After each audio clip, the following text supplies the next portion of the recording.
Hi everyone. Just wanted to welcome you to Vancouver. So I'll introduce Kate here then, right?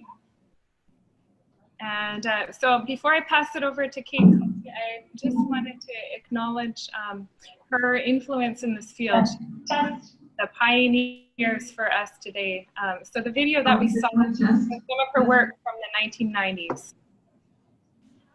So thank you, Kate, for your early work, and it's really lovely to see you here today. Hi everyone. Just want to see what you've done. to welcome you to Vancouver.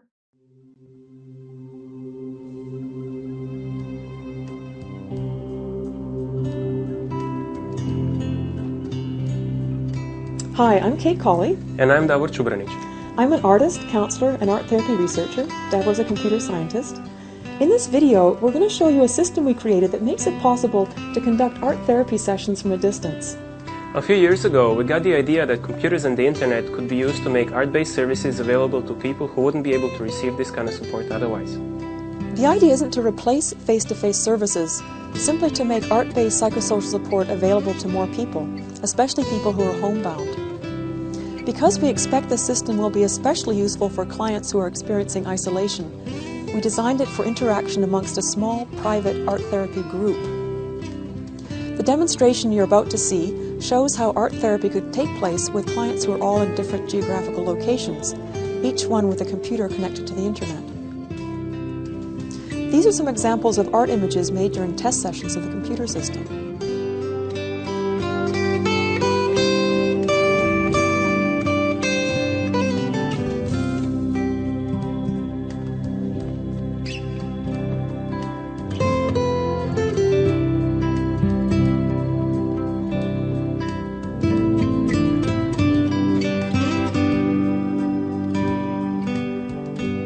Two volunteers, Vaughn and Barry, will be taking the role of distance art therapy clients, along with Davor, and I will be taking the role of an art therapist.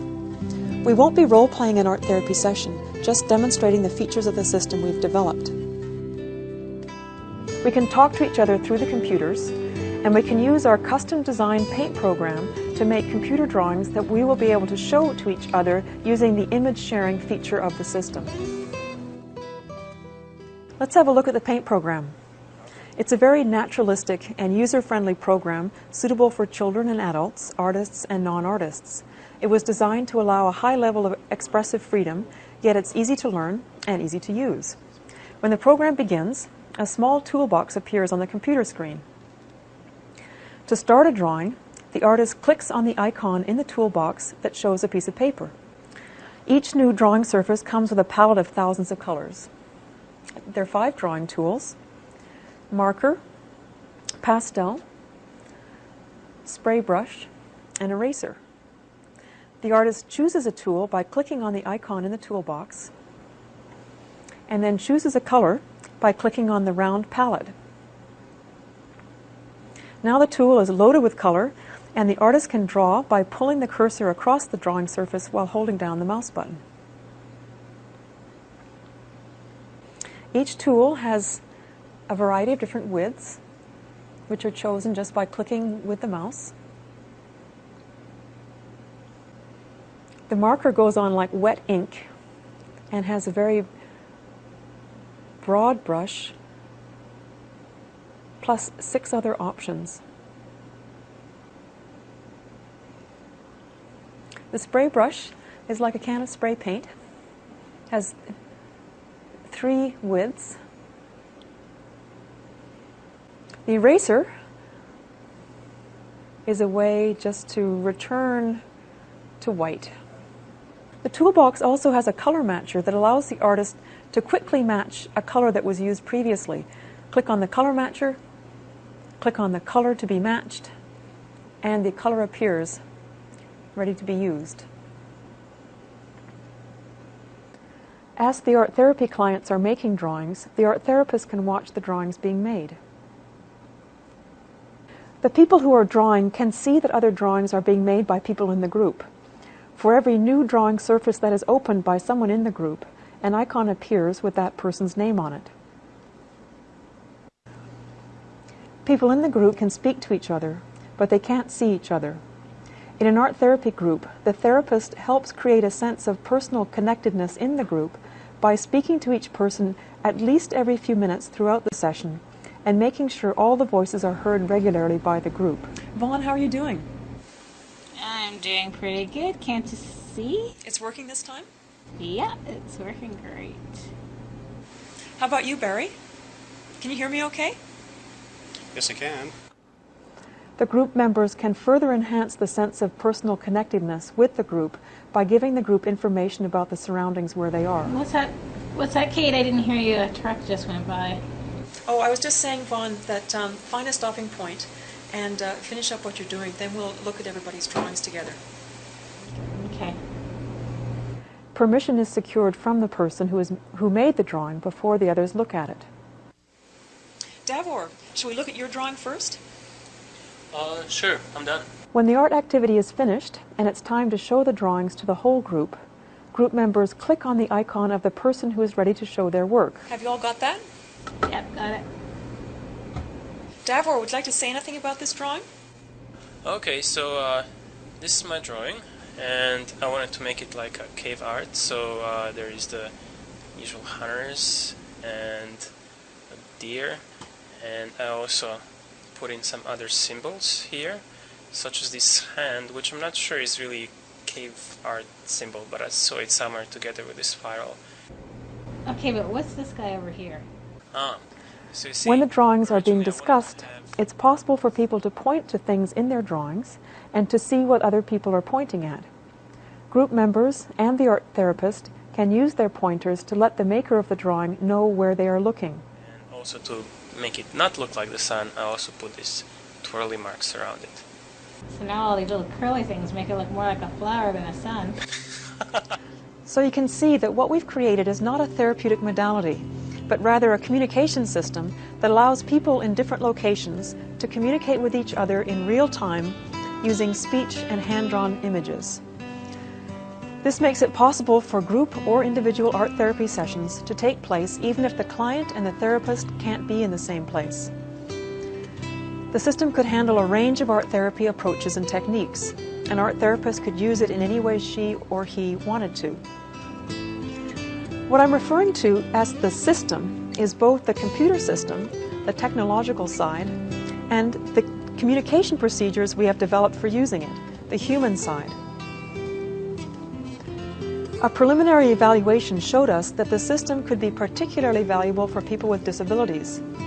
As I said earlier, it's not meant as a replacement for face-to-face art therapy. The idea is to make art therapy more widely available and also to open up new possibilities for collaborative art making. There's more development work still to do on both the technological side and the human side, and more evaluation research needed to determine how to conduct internet art therapy sessions ethically, safely, and effectively. If you'd like more information about this project, feel free to contact me, Kate Collie, at the following address: Institute of Health Promotion Research, 2206 East Mall, room 324, University of British Columbia, Vancouver, British Columbia, V6T1Z3, Canada. Telephone 604-822-1879. Email kcollie, that's KCOLLIE, at interchange, all one word, .ubc.ca.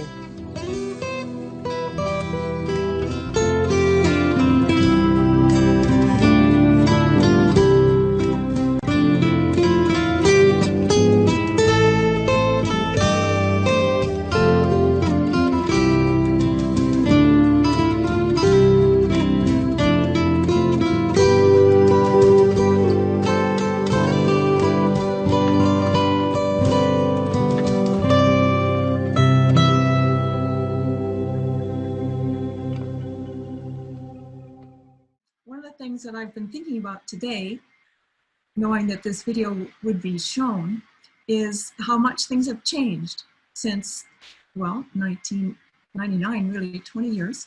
Back then, there were no cell phones. Most people accessed the internet via a phone line, and most people had only one phone line that did their phone and their internet. So it was very, very different. And the internet was still rather new, just a few years in common use. So one of the things that came out of our preliminary investigation of internet art therapy was that on a computer, images are very small compared to what might happen in a physical art therapy session. And that was considered a major constraint. Little did we know that images would get smaller and smaller and smaller. Now people watch videos or make art on cell phones, these tiny little screens. So that's one huge difference. Another difference is that dealing with imagery, video, or still images online is common now. Back then, 20 years ago, it was very unusual. And the idea of being able to make images online that other people could see and talk about them online was revolutionary. Now anybody can do it anytime. But I guess the thing that seems most important to me right now is that technology advances very quickly. And so, especially during this conference, we've been seeing all kinds of ways to make art with clients, make art with other people. And it just keeps changing, evolving, and expanding and expanding. 20 years ago, we were very concerned that clinical guidelines were not keeping up with technological advances. And so now I'm thinking that's probably even more the case, that technology just expands and expands and expands. And as art therapists or other clinicians, how can we possibly keep confidentiality, guidelines, privacy, all kinds of ethical things? How can we keep pace with the expanding technology? Back then, also, computers were strange beasts. You know, people had computers, but they weren't common. A lot of people didn't have their own. And so the idea of using anything having to do with a computer for art therapy was very, what's the word? It was sort of outrageous. And so we had to grapple with how to deal with the mechanical aspects of the computer, or dehumanizing aspects of the computer. We certainly we don't talk about that kind of thing anymore. So I would like to know if there are questions. I don't know how I'll know if there are questions. So maybe, Sarah, you can help out here.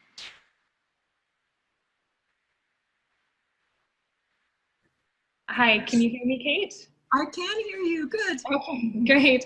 So we have a few questions. One was, has anything changed clinically? But I believe you kind of spoke to that already.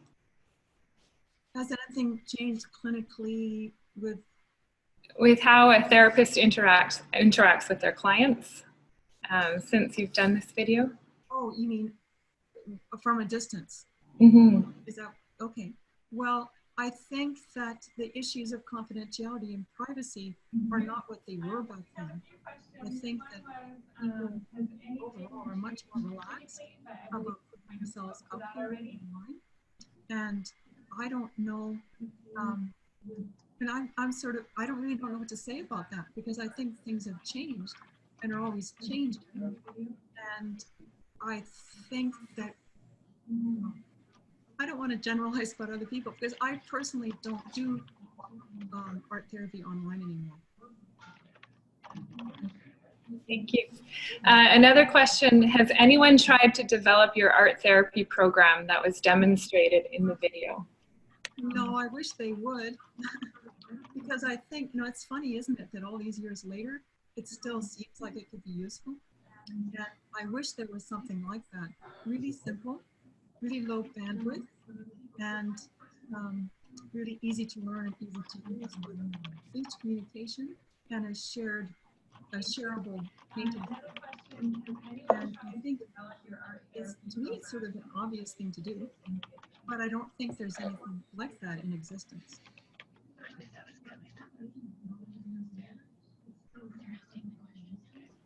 Okay, thank you, Kate. That's all the questions we have here. Yeah, unless there's anything else. Oh, here's one more. It says, it is interesting to think about how our brains have changed to accept and work very easily with small images, whereas we used to be so concerned with making things large. I don't know if you want to say anything about that. Well, I agree. and I don't know like how our brains have changed. Certainly. Okay, thank you, Kate. That's Yeah. all the questions I agree with that. It's things have changed so much. Unless there's anything else. Oh, here's one more. So it is interesting to think about how our brains. Well, that's all the questions. Kate, did you have any closing thoughts at all before we take back the mic over here? Just let me look at my notes in case I wrote something that I think would be interesting to other people. No, and I'm looking at my notes and it's all like ancient history, 20 years old. The issues back then are not the issues now. And it's exciting to see the new things that are coming along.